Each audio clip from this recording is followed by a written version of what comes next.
Today, something finally settled in me. For years, I wrestled with the words, "The wrath of God is revealed from heaven." That phrase used to feel like thunder, loud, cold, distant. It used to sound like anger waiting to strike.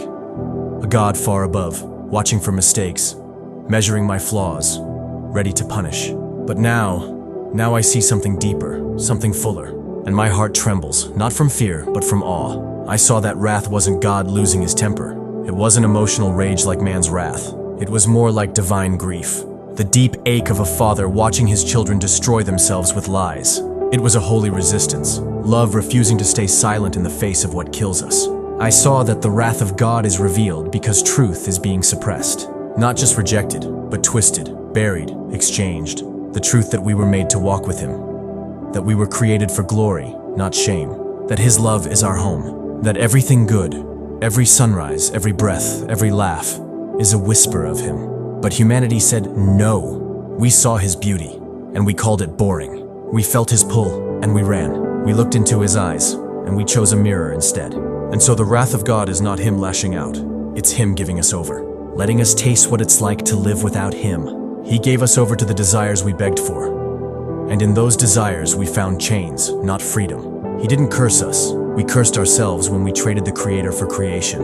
And like a loving father, he let us go. Not out of cruelty, but out of justice. Because love, real love, never forces itself. But here's what shook me today. Even in the middle of all that darkness, even in the middle of God giving them up, there was still hope. Because the same God who gave them over was the God who would later give over his own son. And on the cross, I now see clearly the wrath that was revealed in Romans 1. That wrath didn't vanish. It landed on Jesus. Every lie, every twisted imagination, every perverse act, every reprobate mind, every time I worshipped something else, he carried it all. And that's why I'm no longer under wrath. Not because I behave perfectly, not because I've earned righteousness, but because Jesus bore the weight of all that wrath, once and for all. The righteousness of God was revealed in him, and I stand under that righteousness now. Not a righteousness of behavior, but a righteousness that comes by faith.